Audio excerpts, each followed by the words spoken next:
Hello दोस्तों, नमस्कार। स्वागत है आपका हमारे YouTube channel science tech Vipin sir में। मैं आपका स्वागत करता हूं।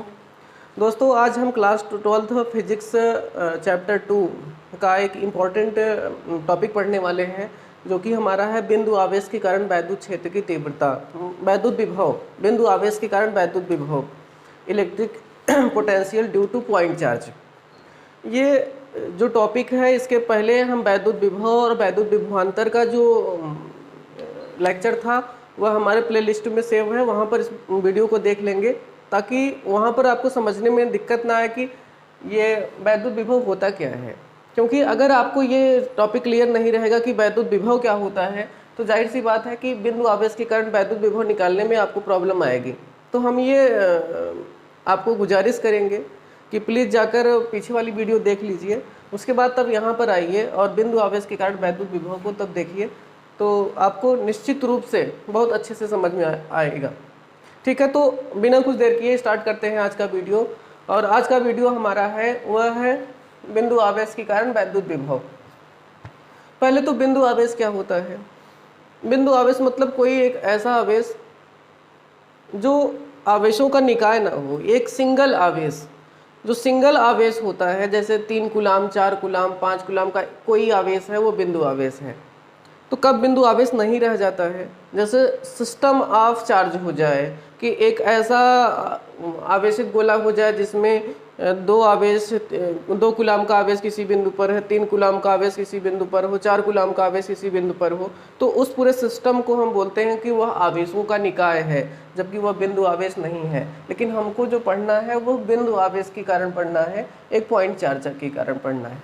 तो यहाँ पर वैद्युत विभव क्या होता है, पीछे वाली वीडियो में बताया गया था, लेक्चर में बताया गया है कि अनंत से एकांक धन आवेश को, अनंत से एकांक धन आवेश को वैद्युत क्षेत्र में किसी बिंदु तक लाने में किया गया कार्य उस बिंदु पर वैद्युत विभव कहलाता है। इनफाइनाइट से किसी एकांक आवेश जिसकी वैल्यू एकांक हो, 1 कूलाम हो, सपोज दैट, उसको हम वैद्युत क्षेत्र में किसी बिंदु तक लेके आ रहे हैं, तो हम अपनी तरफ से जितना कार्य करेंगे वही कार्य उस निकाय में, उस बिंदु पर वैद्युत विभव के रूप में होता है।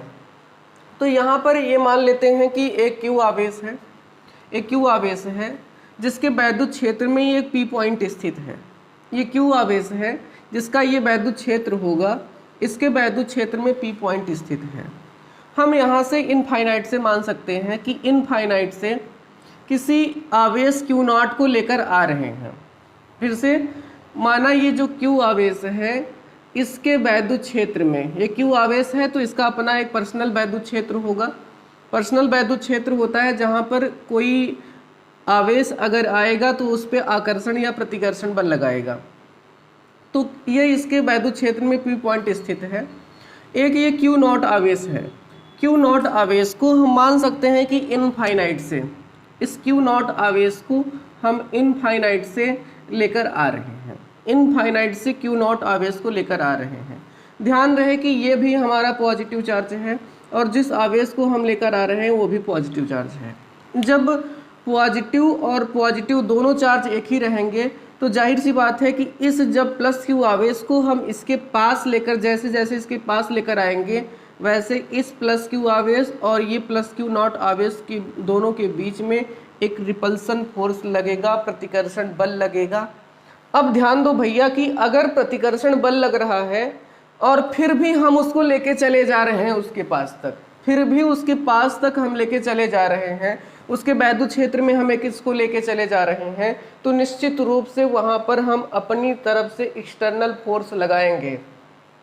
और उस एक्सटर्नल फोर्स के कारण जो कार्य होगा, उस एक्सटर्नल फोर्स के कारण जो बाह्य बल अपने तरफ से हम लगाएंगे, उस पर जो कार्य किया जाएगा उसके कारण वही वैद्युत विभव कहलाता है। जाहिर सी बात है कि ये जो फोर्स, वैद्युत प्रतिकर्षण बल बाहर की ओर लग रहा है, प्रतिकर्षण बल बाहर की ओर लग रहा है, उसी के विरुद्ध हम यहाँ पर बल लगाएंगे तो ये वाला बल जो होगा, जो बल हम लगाएंगे वह बल परिणात्मक रूप से मैग्नीट्यूड में इसी के बराबर होगा, परंतु हम इसके विपरीत दिशा में लगाएंगे। इसका मतलब हम इसके अंदर की दिशा में लगाएंगे, लेकिन मैग्नीट्यूड में समान होगा, क्योंकि उसी के बराबर जब हम बल लगाएंगे तभी लेकर जा पाएंगे।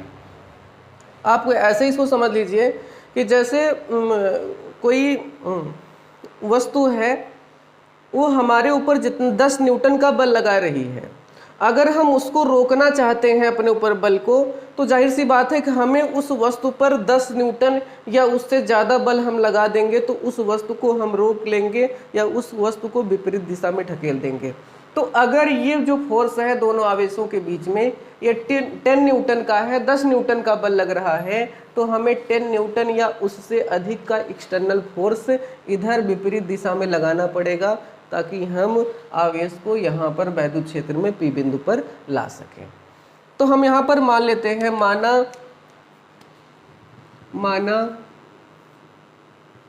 माना प्लस क्यू आवेश बिंदु P पर स्थित है, बिंदु O पर स्थित है, जिसके वैद्युत क्षेत्र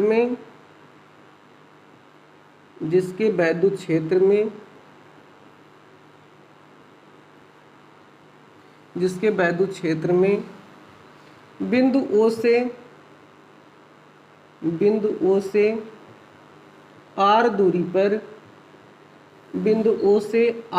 पर एक बिंदु P है, जिस पर वैद्युत विभव ज्ञात करना है। R दूरी पर एक बिंदु P है,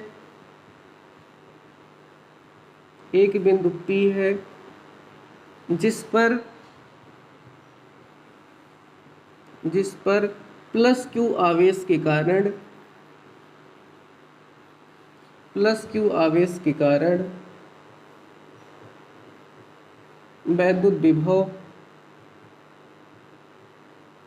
वैद्युत विभव ज्ञात करना है।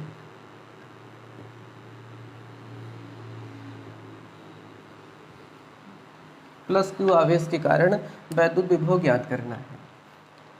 माना, अब देखिए ये इनफाइनाइट से मान लेते हैं कि हमको एक अल्पांश अवयव यहाँ पर मान लिए हैं dx इनफाइनाइट से हम इसको A बिंदु तक लेकर चले आए हैं प्लस Q नॉट आवेश को। प्लस Q नॉट आवेश को हम A से B तक लेके जाना चाहते हैं। A से B तक लेके जब जाना चाहेंगे तो इस प्लस Q आवेश और इस प्लस Q नॉट आवेश के बीच में प्रतिकर्षण होगा। हम कह देंगे कि बिंदु A पर प्लस Q और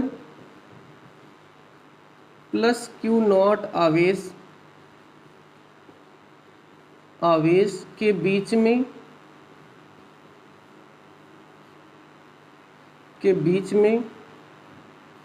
प्रतिकर्षण बल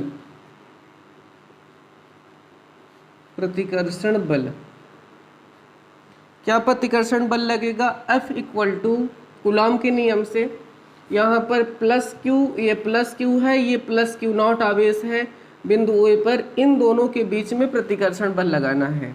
यहाँ पर A और B के बीच में डिस्टेंस dx है। dx की वैल्यू बहुत कम होती है, इसलिए लगभग यहाँ से प्लस Q आवेश की जो दूरी है B तक, उसको हम लगभग A तक मान सकते हैं, क्योंकि dx की वैल्यू बहुत ही कम होती है, यह एक अल्पांश वैल्यू मानी जाती है। तो हमारा आ जाएगा कि प्लस Q और प्लस Q नॉट आवेश के बीच की दूरी x हो जाएगी। तो कूलॉम के नियम से F इक्वल टू आ जाएगा 1/4 pi epsilon not Q not upon R square, यहाँ से R स्क्वायर ना होकर यहाँ से यहाँ तक की दूरी x है, इसलिए यहाँ पर हो जाएगा x स्क्वायर। ये हमारा इक्वेशन नंबर 1 हो गया। यदि हम F बल के कारण, यदि ये प्लस क्यू नॉट आवेश को ए से बी बिंदु तक अर्थात dx दूरी विस्थापित करने में किया गया कार्य। कहेंगे प्लस क्यू नॉट आवेश को, प्लस क्यू नॉट आवेश को कितनी दूर, यहाँ से ए से बी तक अर्थात कितनी दूरी, प्लस क्यू आवेश को ए बी बराबर कितना dx दूरी विस्थापित करने में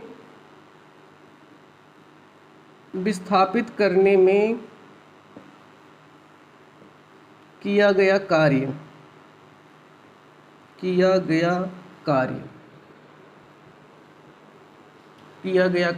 प्लस क्यू नॉट आवेश को ए बी यहाँ से यहाँ तक इतनी डिस्टेंस अर्थात कितनी डिस्टेंस, dx डिस्टेंस दूरी विस्थापित करने में किया गया कार्य।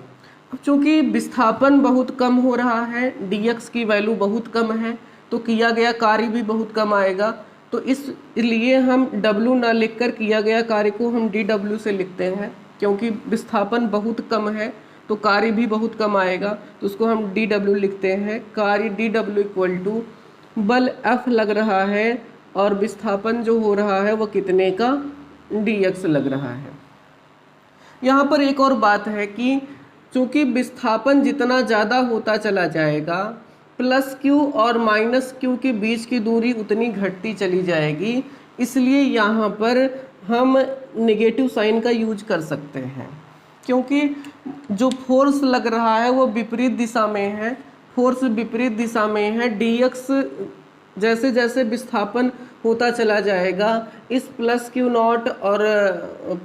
और प्लस क्यू नॉट आवेश के बीच की दूरी घटती चली जाएगी, इसलिए dx को हम यहाँ पर ऋणात्मक साइन के साथ यूज करते हैं।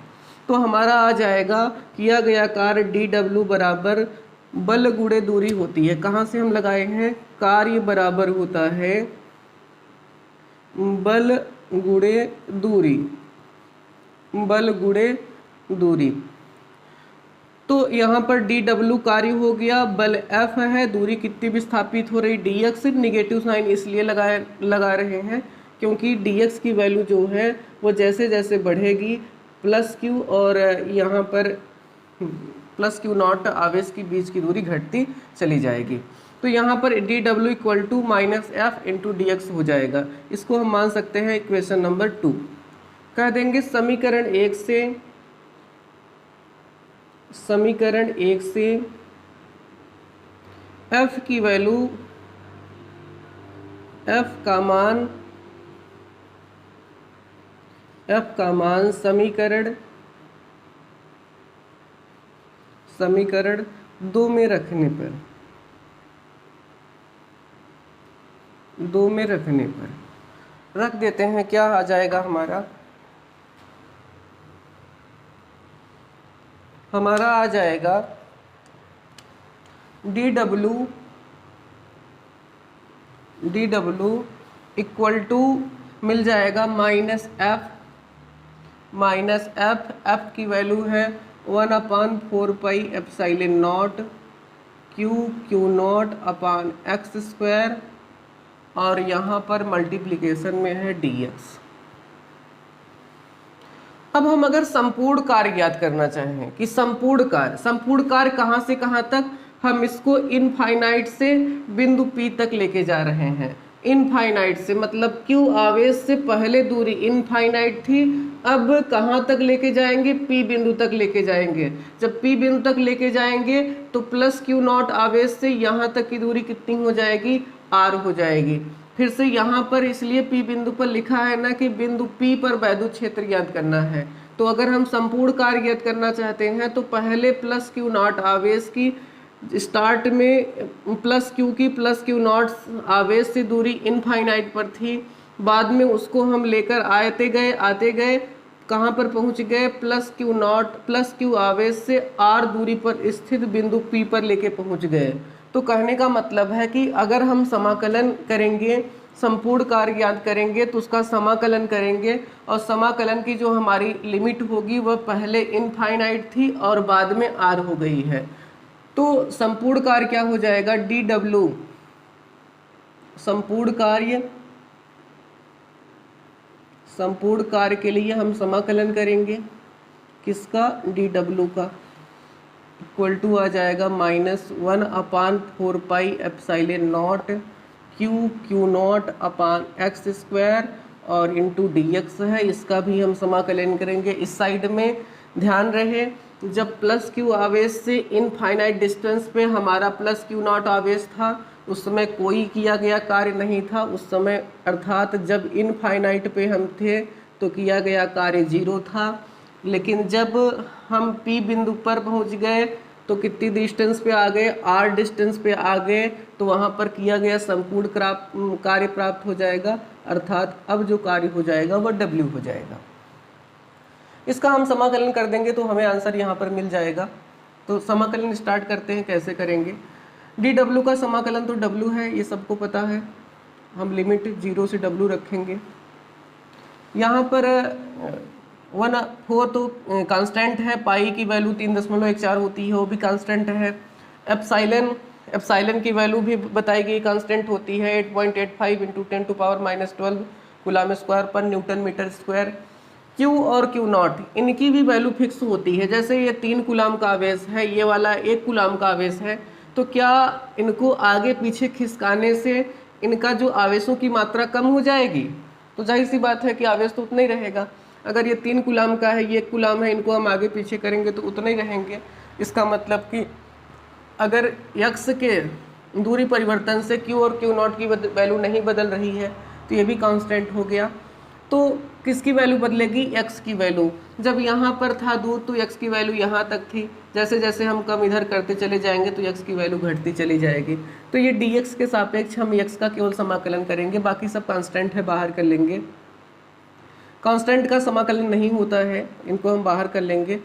तो Q0/4π, यहाँ पर माइनस हमने कॉमन कर लिया, तो समाकलन में क्या आ जाएगा? इनफाइनाइट टू r, किसका करेंगे?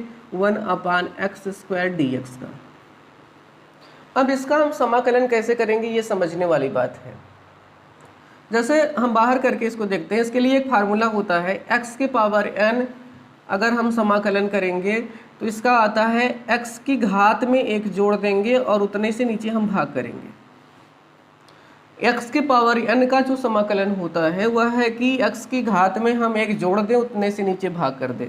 सिंपल में जैसे कहें हमारे पास x³ है, इसका हम समाकलन करना चाहते हैं तो x की घात में 3 पहले से है, 1 और जोड़ देंगे तो 4 हो जाएगा, और n का मान 3 पहले से था, 1 और जोड़ देंगे तो यहाँ पर 4 हो जाएगा। ये इसका समाकलन हो गया। तो आप सोचेंगे सर इसका समाकलन कैसे होगा, ये तो नीचे है, तो उसको हम ऊपर कर लेते हैं। ऊपर करेंगे तो क्या आ जाएगा? इसका पहले हम अपर लिमिट रखेंगे, अपर लिमिट, फिर माइनस लगा के हम लोअर लिमिट रखते हैं। लोअर लिमिट यहाँ पर 0 है, वो हम रख देंगे। लिमिट को रखना सीखें। पहले हम जो यहाँ पर वैल्यू होती है उसके स्थान पर अपर लिमिट रखते हैं, तो W के स्थान पर W रखना वही आएगा। फिर माइनस लगा के लोअर लिमिट रखेंगे, अब W के स्थान पर 0 रखेंगे तो -0 आ जाएगा। ये वाली वैल्यू कांस्टेंट है Q0/4πε0। अब हम समाकलन क्या करें? इसका समाकलन करेंगे इनफाइनाइट टू r। इसको जब ऊपर लेके जाएंगे, तो इसकी घात अभी 2 है, ऊपर जाएगी तो -2 हो जाएगी, x के पावर -2 dx। अब आपका ये फार्मूला लग जाएगा आराम से, x के पावर n की वैल्यू -2 है, यही वाला फार्मूला यहाँ पर लगा देंगे तो आंसर मिल जाएगा कि घात में 1 जोड़ दीजिए, उतने से नीचे भाग कर दीजिए। तो यहाँ पर आ जाएगा W = -Q/4πε0। इसका अब हम समाकलन कर दे रहे हैं। समाकलन करेंगे तो आएगा x, घात -2 पहले से थी, 1 इसमें जोड़ देंगे रूल के अनुसार, बटे -2 पहले से है और 1 इसमें भी जोड़ देंगे। कहाँ से कहाँ तक इंटीग्रेशन करें हैं? इनफाइनाइट से r तक। आ जाएगा W = -Q/4πε0। ये वाला घात में -2 में से 1 निकल जाएगा तो x घाते -1 आ जाएगा, और बटे x घाते -1, और -2 में यहाँ पर 1 निकल जाएगा तो -1 आ जाएगा। यहाँ से 1 मिलकर ये दोनों 1 कैंसिल हो जाएंगे, पॉजिटिव हो जाएगा। तो हमें जो मिल जाए यहाँ से वो मिल गया Q0/4πε0 और x की पावर -7 है। a + 1 जब हट जाएगा तो यहाँ पर कोई भी इसकी वैल्यू नहीं रह जाएगी, जितनी भी संख्याएं होती हैं सबके बटे 1 ऑलरेडी होता है। तो यहाँ पर x की पावर -1 है, जिस प्रकार यहाँ पर x की पावर 2 था ऊपर लेके -2 है। अगर ऊपर -1 है तो नीचे लाएंगे तो x की पावर 1 बचेगा, और x की पावर पॉजिटिव में 1 नहीं लिखते हैं तो हम लिख सकते हैं x के पावर, ये जब नीचे जाएगा तो x की पावर 1 होगा। 1 को कभी लिखना कोई दिक्कत नहीं होती, x वैसे भी माना जाता है, तो यहाँ पर इसको हम हटा देंगे। तो आ गया Q0 4πε0 1/x। यहाँ पर लिमिट रखने की ज़रूरत है, लिमिट होगी इनफाइनाइट से r तक। अब हम यहाँ पर लिमिट को पुट करेंगे, हमारे पास आंसर मिल जाएगा Q0 / 4πε0। पहले अपर लिमिट रखेंगे, अपर लिमिट हमारी r है, आएगा 1/r, फिर माइनस लगाएंगे और माइनस लगा के हम इनफाइनाइट रखेंगे तो आ जाएगा x की जगह पर हमने इनफाइनाइट रखा। 1/∞ की वैल्यू 0 होती है। अब आप सोचेंगे सर 1/∞ की वैल्यू कैसे 0 हो रही है, तो आप यहाँ ध्यान दें, इनफाइनाइट किसको कहते हैं? इनफाइनाइट कहते हैं 1/0 को, इनफाइनाइट कहते हैं 1/0 को। तो इसको अगर हम बटे कर देंगे तो 1/∞ हो जाएगा, तो आ जाएगा 0/1, और 0/1 की वैल्यू जो होती है वह 0 में होती है। तो इस तरीके से 1/∞ की वैल्यू हमें 0 मिल जाएगी। तो हमारा जो फाइनल आंसर आ जाएगा यहाँ से वो आएगा W = ये r इसके अंदर गुणा हो जाएगा, ये तो 0 हो जाएगा, तो 1/4πε0 और ये Q0/r। ये हमें किया गया कार्य मिल गया, ये हमें किया गया कार्य मिल गया। लेकिन हमको क्या चाहिए? वैद्युत विभव चाहिए। क्या चाहिए? वैद्युत विभव चाहिए। अगर ये आवेश, अगर ये एकांक आवेश Q0, हम कहें एकांक आवेश को वैद्युत क्षेत्र में किसी बिंदु तक लाने में किए गए कार्य को उस बिंदु पर वैद्युत विभव Q0 की वैल्यू 1 कूलाम हो जाए तो ये Q0 यहाँ से गायब हो जाएगा, और यही उस समय में जो W हो जाएगा वो V बन जाएगा, और V हो जाएगा हमारा 1/4πε0 Q/r। लेकिन इसको हम फार्मूले को निकालेंगे कैसे, इसके लिए देखते हैं। हम जानते हैं, क्या जानते हैं हम? अभी कल ही बताए थे, क्या जानते हैं? V = W/r होता है, ये W/Q0 होता है एकांक आवेश को वैद्युत क्षेत्र में किसी बिंदु तक लाने में। तो यहाँ से अगर हम निकाल लें तो W = हो जाएगा VQ0, और इसी में बस वही वैल्यू रख दें W के स्थान पर तो हमें मिल जाएगा। W के स्थान पर रखेंगे VQ0 = 1/4πε0 Q0/r। अब ये Q0 से Q0 कैंसिल हो जाएगा, हमें बिंदु आवेश के कारण वैद्युत विभव का सूत्र मिल जाएगा V = 1/4πε0 Q/r। ये हमको प्राप्त हो गया।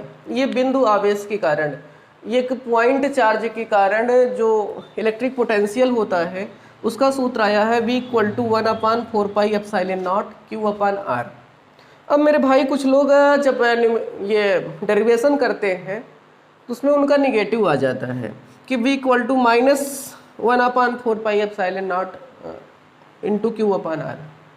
अगर जब ऐसा आ जा रहा है तो उनको लगता है कि मेरा गलत है, पर भाई ऐसी कोई बात नहीं है। यहाँ पर हमने जो यहाँ पर आवेश माना था वो +Q आवेश माना था। अगर तुम डेरिवेशन करते समय यहाँ पर -Q आवेश मान लोगे तो जाहिर सी बात है कि वहाँ पर अट्रैक्शन फोर्स लगेगा, और अट्रैक्शन फोर्स लगेगा तो जिस दिशा में विस्थापन होगा उसी दिशा में बल की भी दिशा लगेगी। तो हमें कोई एक्सटर्नल फोर्स नहीं लगाना पड़ेगा, बल्कि जो यहाँ पर आकर्षण बल लगेगा उसी के कारण वहाँ पर ये +Q0 आवेश उसके वैद्युत क्षेत्र में पहुँच जाएगा। तो वहाँ पर जो हमें वैद्युत विभव प्राप्त होता है वह निगेटिव साइन के साथ, क्योंकि तब यहाँ पर हम माइनस नहीं यूज करते हैं, क्योंकि जिस दिशा में हमारा वैद्युत विभव लग रहा है, ये कूलाम के नियम के अनुसार जो वैद्युत बल है उसी दिशा में विस्थापन भी हो रहा है, इसलिए वहाँ पर निगेटिव साइन नहीं लगता है। क्योंकि हमारा जो सूत्र होता है कि कार्य बराबर बल और बल की दिशा में विस्थापन, हमारा बल तो ये लग रहा है जो बाहर की ओर है, लेकिन विस्थापन हमारा विपरीत दिशा में हो रहा है, तो इसलिए यहाँ पर हमने नेगेटिव साइन यूज किया है। लेकिन जब यहाँ पर माइनस क्यू आवेश रहेगा तो जिस दिशा में विस्थापन हो रहा है उसी दिशा में बल भी लगेगा, क्योंकि आकर्षण वाला है। तो जाहिर सी बात है कि यहाँ पर नेगेटिव साइन नहीं आएगा। जब यहाँ पर नेगेटिव साइन नहीं आएगा तो इस वाले नेगेटिव से, जो यहाँ पर नेगेटिव आया था, इससे ये वाला कैंसिल नहीं हो पाएगा क्योंकि वो ऑलरेडी पॉजिटिव रहेगा। तो लास्ट में हमें आंसर जो मिलेगा वह v = -4πε0 Q/r आएगा। मीन्स यहाँ पर कह सकते हैं यहाँ पर ये हम कह सकते हैं कि -q आवेश के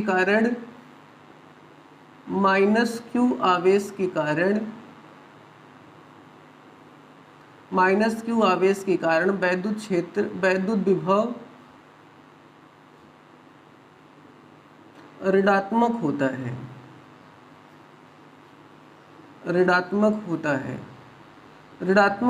तो कितना आता है, परिमाण में वही रहेगा, आएगा v = 1/4πε0 और माइनस, यहाँ पर उसका माइनस यूज कर रहे हैं, और Q/r, यह ऋणात्मक हो जाएगा। और चाहे तो कुछ हम ना करें, जहाँ पर ये पॉजिटिव